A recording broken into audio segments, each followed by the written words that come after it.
Ito yung taas. Sinubukan palang lagyan ng bahay ito dito.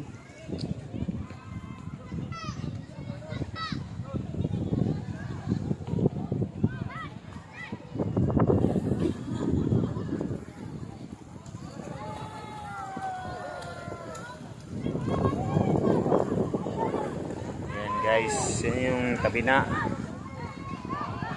ng dagat ng tabi na.